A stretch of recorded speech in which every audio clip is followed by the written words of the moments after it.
What's up, guys? So this video is going to be a little different.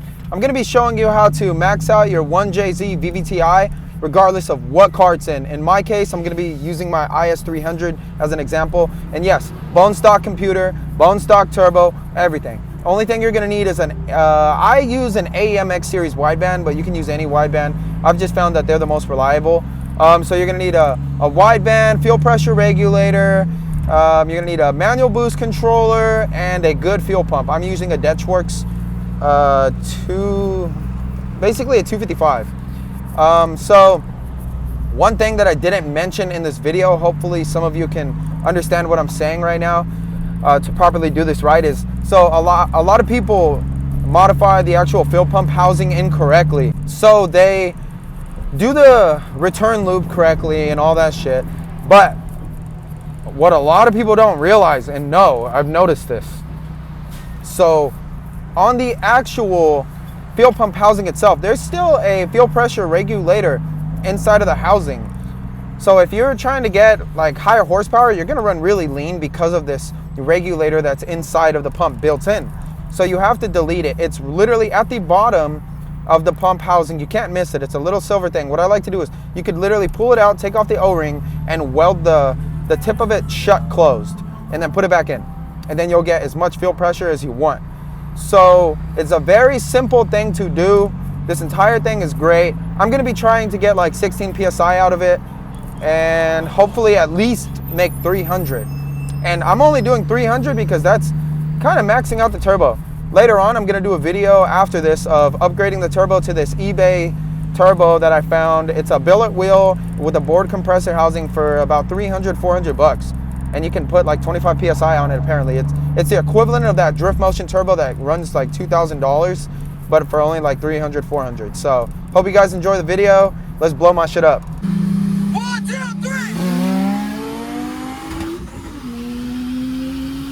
3. First, you're gonna go ahead and order a list of fuel pressure regulator. You don't need a ball out. You can get the $30 eBay one. You're gonna get depending on what pump you're running, a 255 is good enough for 500 horsepower on 91. So we're gonna get a 255 fuel pump. Also, you're gonna wanna get a good wideband. I recommend the AMX series. Those are the best ones. And then a manual boost controller. That pretty much is all you need in order to make maybe like 300, 325 safely. Depending on how the condition is of your turbo, we're gonna be maxing out the OEM turbo right now to see what we can do with it. Currently right now, I believe it's on like 10 PSI, 12 PSI at peak boost. So let's see how that turbo does with 15 PSI. All right, so we got the old regulator off. I actually had to bend it a little bit in order to unscrew it all the way without having to take out the VVTI oil feed. I wasn't trying to do that. This is garbage anyways. So once you get that out, you're gonna start plumbing in your new aftermarket fuel pressure regulator.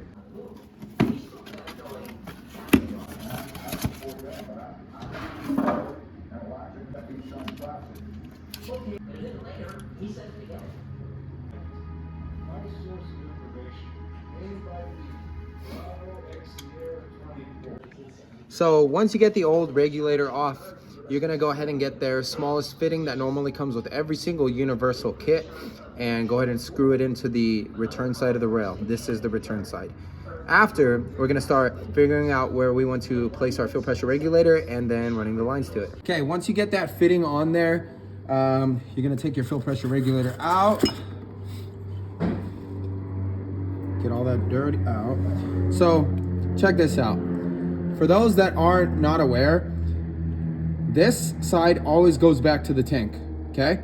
This side always goes from the rail to the regulator. And it doesn't really matter, you can use this side or that side. If it makes more sense to have your routing on this side, you just take this off like that and then screw it onto that side, and that's pretty much it.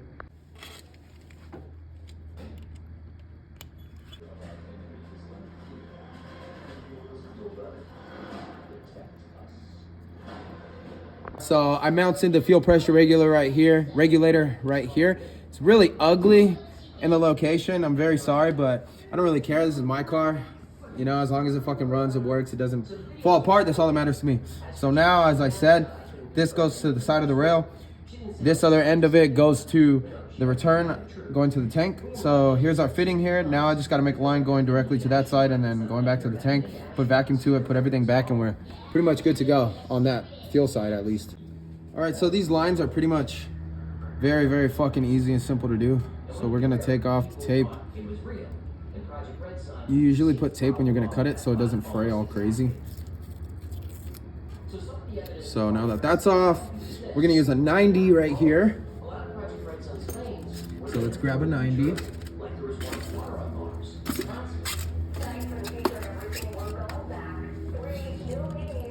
So these are very easy to actually use. All you do is unscrew it. So you unscrew it, and then this is gonna be fun because whoever did these cuts did a horrible job. So you unscrew it, and then you'll shimmy it on. And so if you did it correctly, it should come out like that. I had to actually recut the other end of it and use the tape. Oh my God, why is it so blurry? There we go. So I had to cut it again, use some tape, because the way they cut it from the factory was so fucked up. So after it should come out just like that. All right, so as you can see, we got the line on. It's going from the side of the fuel pressure regulator directly to the rail. So now let's go ahead and get the return going back to the rail done, and then the vacuum, and then we can put the throttle body back on, because it's a pain in the ass if you're trying to do this shit with the throttle body on. So take it off. Now's the time to take out the fuel pump. So let's go ahead and get that completely out and change it out. We have a DW255 pump installed right now, so we just got to put all this back in and then cap it all, and then pretty much ready to put this shit back in. We got the fuel pressure regulator installed now. I got lazy. It's my car, it's okay. So I used the original return line, and then in the kit it comes with a slip fitting. So I pushed it through and put a hose clamp, even though they have like barbs on the inside, so you really didn't have to do that, but I'm gonna do that either way, just in case. But yeah, so let's get this thing back together. Oh man, it was such a pain to put it right there with the throttle body, but we got all of that done. Fuel pump is installed again, everything's put back, fuel pressure regulator is installed. Let me show you the wideband we're using. Wideband is installed, AMX series, as I said. So next on the list really is to check over the work and then throw it on the dyno. And there you have it. Fuel pressure regulator is installed. I have it about 45 PSI right now. That's where it should be for now. And then everything is on. Car is running super rich right now, so I'm gonna just let it warm up fully. Once it's at operating temperature, then I'll start adjusting that for now. So fuel pressure regulator is on, fuel pump's on, everything's working. I fucked up. I did a crossing. So basically we're strapping it down. We're gonna do a dyno pull with everything as is for the moment, just to see where we are at and in our AFR range, just to see where we could actually go from there. And keep in mind too, you guys do not have to have a dyno to do this. I'm just lucky enough to have a dyno, so we're gonna do everything on the dyno instead of the street.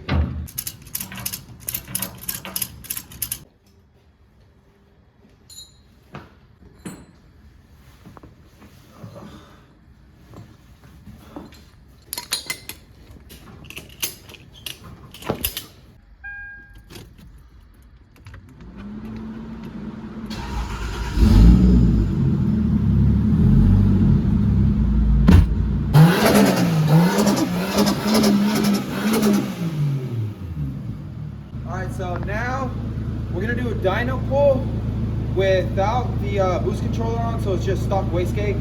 I just want to see where our numbers are at.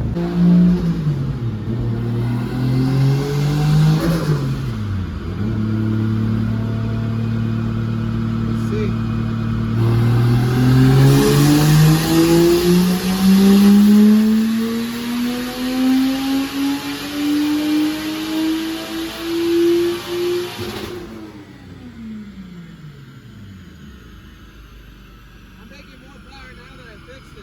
We made 284 horsepower right now. And my fuel measure was fucking perfect. Damn it, Carter. My fuel measure was so perfect.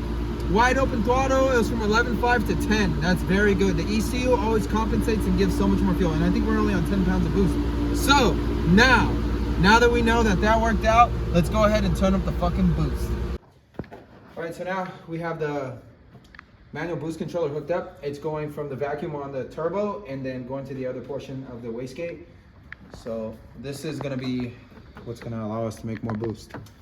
So let's go ahead and do one more pull, see where we're at, because I believe it should be at like 10 PSI right now. Still. Got the little kitty. That's just so funny.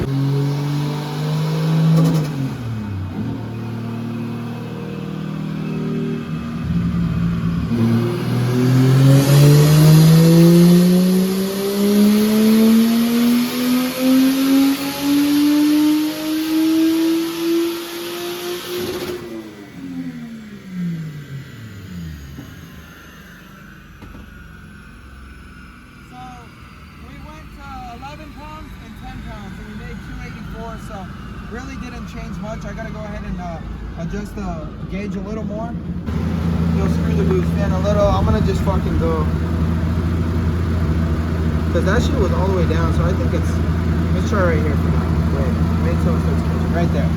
Let's see.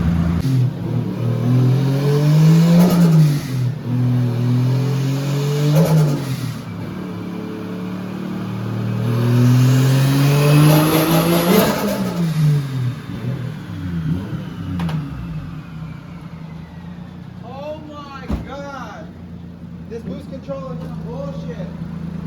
This is a spare I had lying around, so look at that. This shit fucking came out. Alright, so now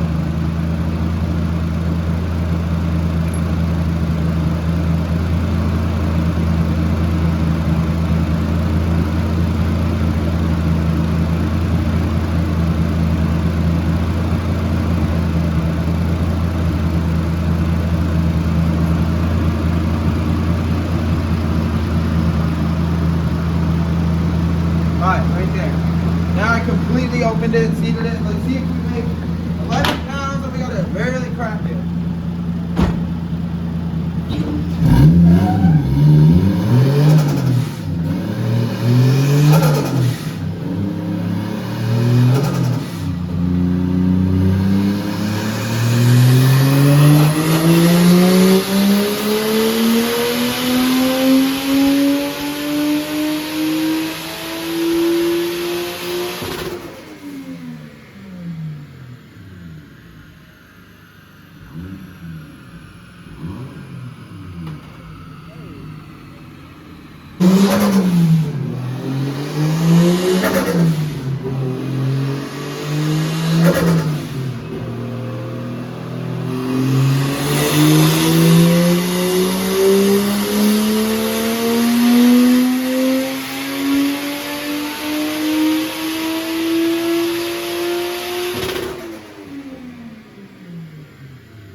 Now the boost controller is starting to work. Our current fan, we're starting to get heat soaked. And now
going higher, it's starting to die out because the CT15B, whatever the fuck it is not like the best turbo in the world, but we're almost at our number. And our AFR at 296 was fucking great. No lean, super rich, not super rich, but it was just in the sweet spot. It's perfect. These stock ECUs are actually really good, especially if you have the stock wideband connected as well as an X series wideband like we did. The ECU starts to compensate for more boost. So we're kind of almost maxed out on the injectors duty cycle, I'm very sure, but let's get it.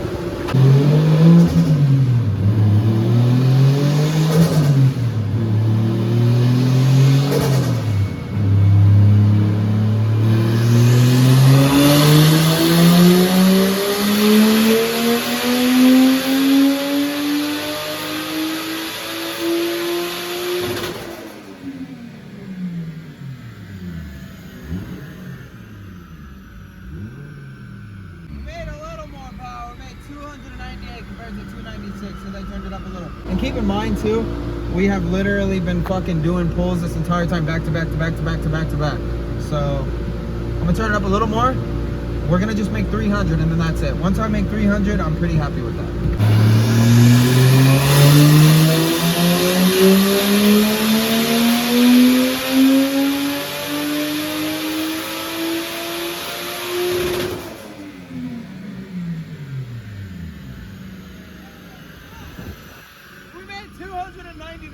Like, what the fuck? Oh, no, bro. What the fuck? Alright, more boost.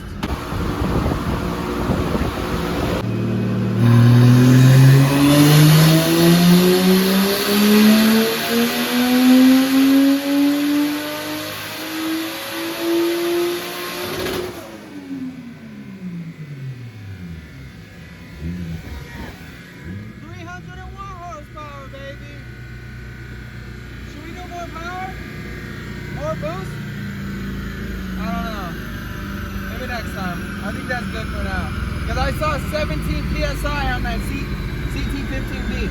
And AFR was around 10.5. That's really fucking good. It's really fucking good. So we did it, baby. We fucking did it.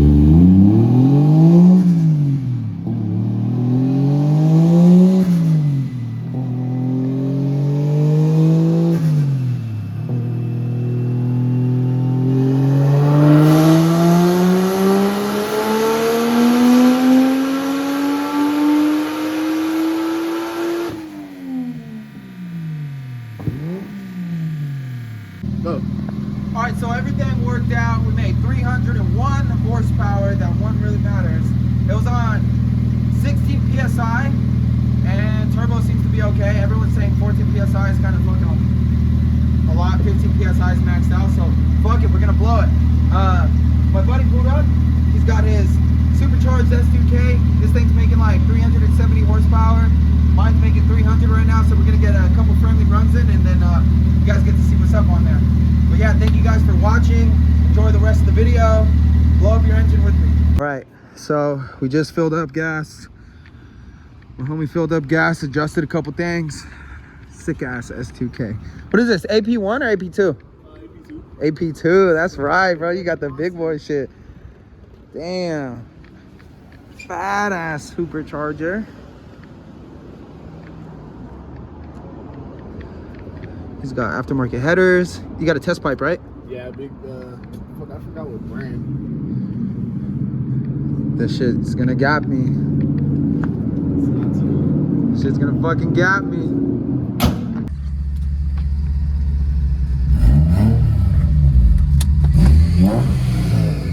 Damn, must be nice.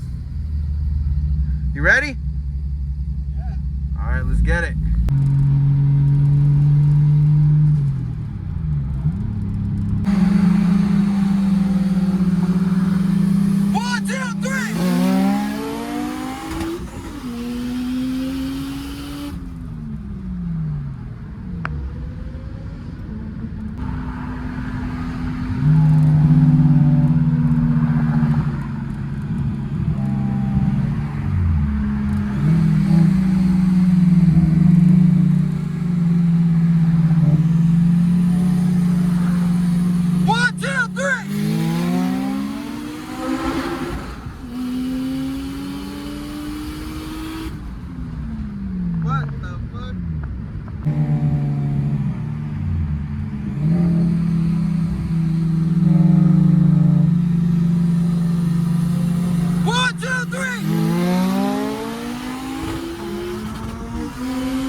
But yeah, we didn't blow up my motor, thank God.